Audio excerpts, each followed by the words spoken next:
Good morning, everybody. It's Mrs. Gavin with Serenity Montessori. For those of you that missed our morning Zoom session, I am doing our session again. Um,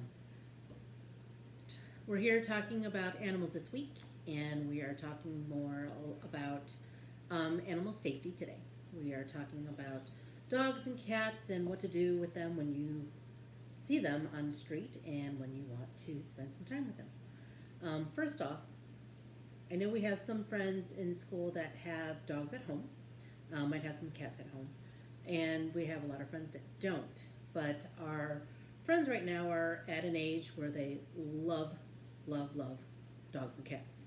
Whether they're little or big, they're fluffy, they're sweet, they're beautiful. When you're walking, taking a walk outside and you see a dog, first thing our friends want to do is run up to them and give them a hug. And I'm going to be the first one to say to you that dogs and cats are just like humans. And one of the first things we talk about in class is about our own personal space and about how my friends don't like it so much when someone you don't know comes running up to you and tries to give you a hug or tries to give you a kiss and tries to be in your personal space or in your space bubble because it just doesn't feel comfortable. So when we were talking about our space bubble, we were talking about having everyone this far apart from us and not being able to touch you. And it's the same thing with a dog and a cat. They don't want you running up to them, they don't know you, and trying to hug them and kiss them or pet them. So the first thing we should do is anytime you want to pet a dog or pet a cat and the owner's with that dog or cat, first thing we should do is use our manners. And we need to talk to the owner and say, is your dog or cat friendly? May I pet your dog or cat? And the reason why we do that is because we want to make sure that you have a great experience with these dogs and cats so that you always are comfortable with dogs and cats around you. And also, so for the dog or cat that you want to touch or hug. One of the first things I realized, because I have two dogs and two cats, is even though our dogs love us, they don't necessarily love all of my kids' friends. And the same thing's true, even if you have a dog at home and you're used to dogs and you know how to play with the dog, that doesn't mean that every single dog you see is going to respond to you the same way because they don't know you. You're not their owner.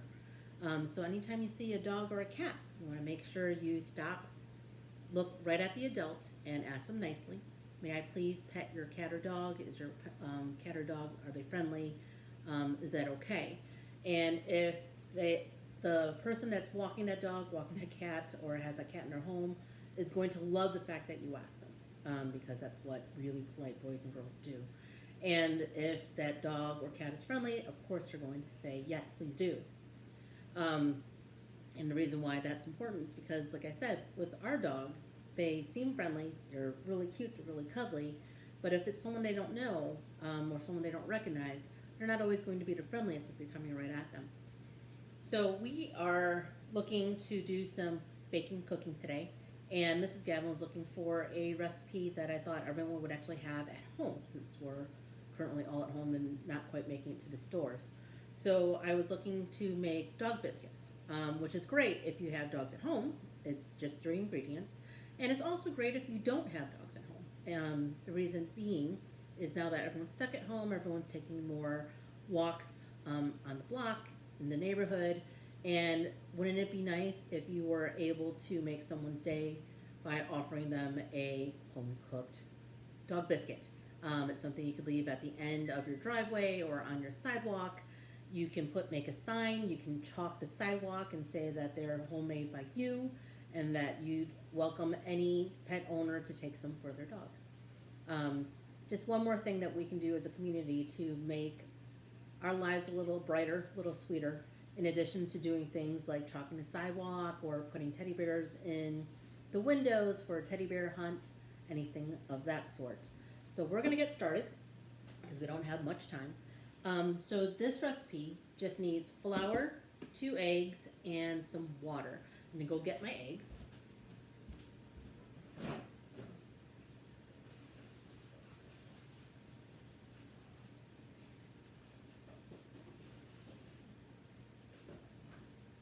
And what I was telling my friends this morning is I know my dogs particularly like things to taste a certain way. So this recipe is great if you want to put in some cheese. It's great if you want to put in some peanut butter. We're going to put in a little apple flavoring and cinnamon in the ones I'm making right now. One thing to keep in mind is if you use peanut butter, to please check the ingredients. Make sure it does not include an ingredient called xylitol. Xylitol is actually dangerous for dogs. So if you have peanut butter and you're using it to make peanut butter biscuits, just take a look at that. Okay, so we need 3 cups of flour. This is where our friends come in handy because they love to scoop. So the best way to actually measure dry ingredients is to have your measuring cup, have a spoon, and have a big container. Because what you want to do is actually scoop into the container to get the most accurate measurement of a dry good, and flour is a dry good. So what Mrs. Gavin tells her class is when you scoop, you want to scoop it so it's overflowing. The reason why you want to do that is because you want to then take a straight edge, tap it backwards and forwards, and scrape it off. This is a perfect cup of flour. So this is 1. And this is where your friends help you. Give them a big spoon, and remember, when it comes to doing something like this, mess is good. The other reason why I chose this recipe is because even if you don't have a dog at home or in the neighborhood, this is also a great activity to use in lieu of Play-Doh. And it's something that you should have ingredients at home. So again, over full, we're going to scrape it off. And this is number 2. And the reason why it's important is because it actually acts like a Play-Doh. We need to roll it out. We need to scoop it. They're making it themselves. And it just makes it a lot of fun to do. So this is scoop number 3.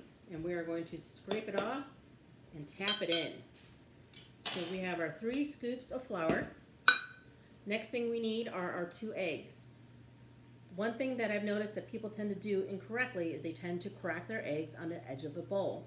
The one thing you don't want to do is when you crack eggs, you don't want to crack it on the edge of a bowl because that's how you get shards of the shell into your egg when you're opening it. So typically we would normally do this in separate containers, but since this is dog biscuits, we're just going to throw it in. And this is also where your friends come in handy because this isn't a recipe that you're eating. So it's one that's fun for them to go ahead and make a mess. So you're going to crack it on a flat surface, open it, put your fingers in, and dump it in. So that's egg number 1. Let's do egg number 2. Again, on a flat surface, crack it, put it in. Egg number 2. Next thing we need is water.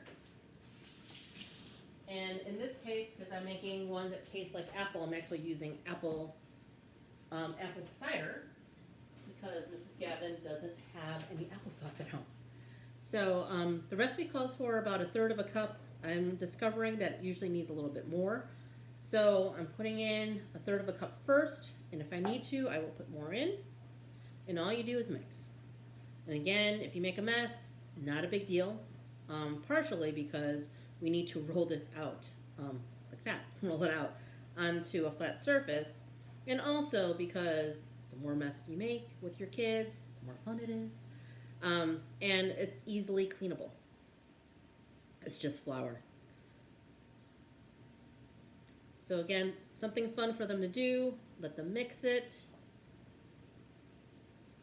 We're going to mix, mix, mix, mix, mix. And it's going to start to come together as a dough that you can knead. So right now, it's kind of a shaggy mess. And it's not quite sticking if you push it together. So Mrs. Gavin's going to put in a little bit more liquid. I'm going to mix it again. And when you roll it out, the nice thing about this dough is it's pretty pliable. It's kind of fun. It's just like a Play-Doh. So you can use cutters if you want. Mrs. Gavin isn't getting that fancy. I'm just using a pizza cutter. That works too. And you want to make sure your oven is preheated at 350 degrees, which my oven already is. And I will show you my cookie trays in a second after we roll this out. So it's looking like it's coming together a little bit more. You see it? Now it's more of a ball. So I'm going to take my straight edge again, scrape all this off.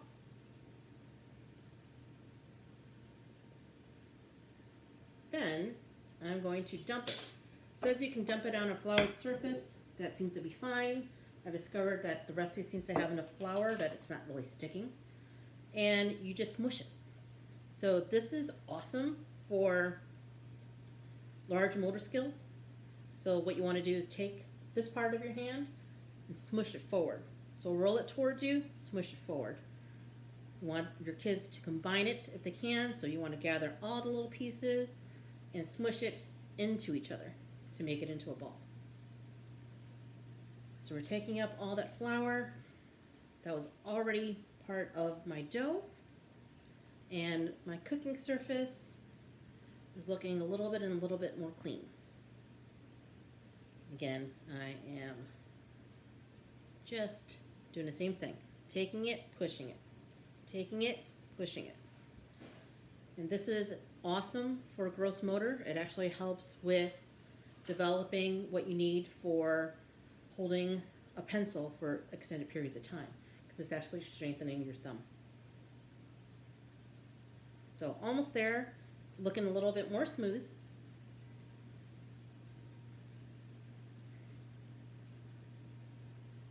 There we go. And you know what I forgot to do? I might have used the apple. I forgot the cinnamon. Let me put in a little bit of cinnamon.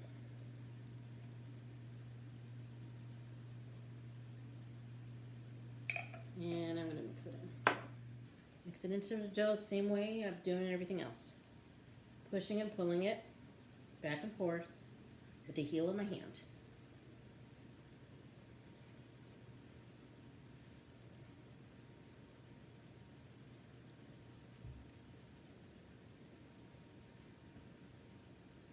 Just a little bit more. Now I need to make sure that cinnamon gets mixed in, because Mrs. Gavin forgot to put it in earlier. But again, fun thing about this is it's dog biscuits, so it doesn't matter.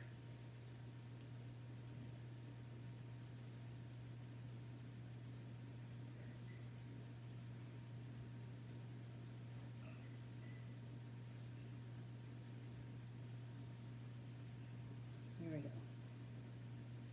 There we go. Nice and smooth. Okay, can you see it?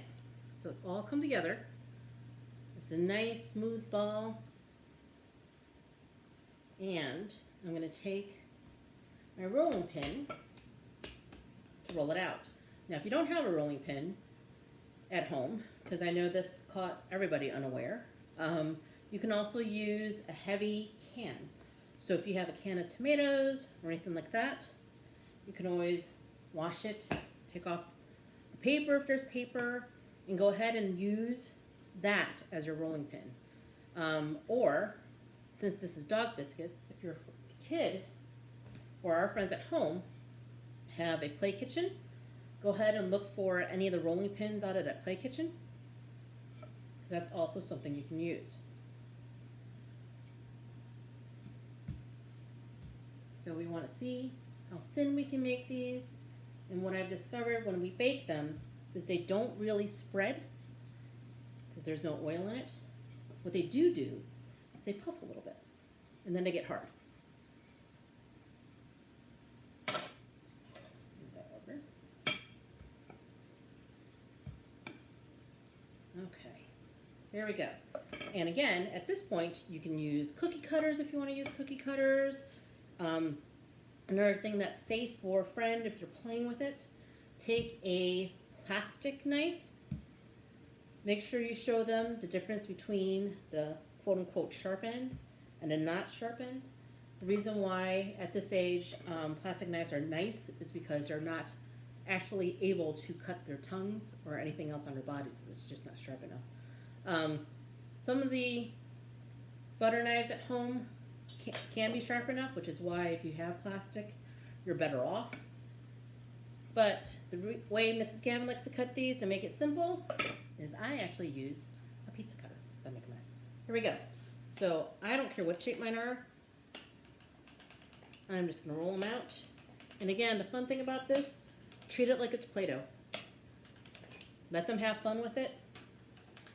I'm just cutting these into little rectangles and whatever shape the edge is. So I'm done cutting that. I'm going to show you what I've got. So the recipe says you can butter your pan or line your pan. I actually use parchment paper because I discovered it makes it easy to come off and they don't stick. So I'm just going to take my pieces like this one. That's not a perfect rectangle. It's just my edge. And I'm just going to lay it out on my pan.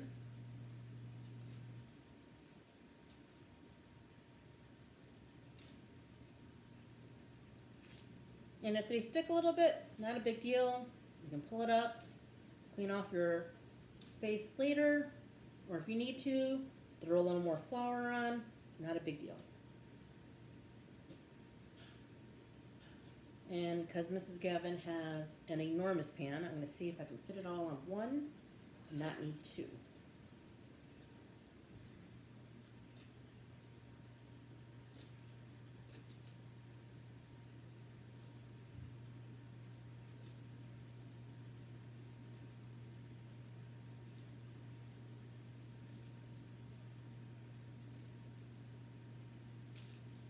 You want to get really adventurous and you have dogs at home and you're trying to make something delicious they'll actually eat. My dogs have been eating the ones that I rolled cheese in, and I've not tried the ones from this morning yet, so I don't know if they'll eat the peanut butter ones, but I'm hoping they will. And we will see if they like the cinnamon apple ones. So here's my tray, not set up in any particular order. I'm going to stick it in my oven. And because we made some earlier, these are the ones we made earlier. These are the peanut butter ones. They come out barely brown. You can almost hear it. They sound hard.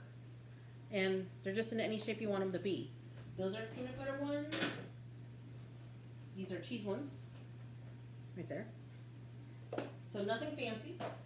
I hope you get the chance to spend some time with your kids and get a chance to either bake with them, make something with them. Keep in mind, I know everyone's crazy and there's a lot going on, that it's really not about how much time you spend with them, to give yourself a break. The point is to stay healthy and stay safe, and it's really about the quality of the time you spend with your kids. So take a deep breath, give yourself a break. Everything is all fine. I really miss seeing our kids, and I hope to see you guys again soon. Thanks.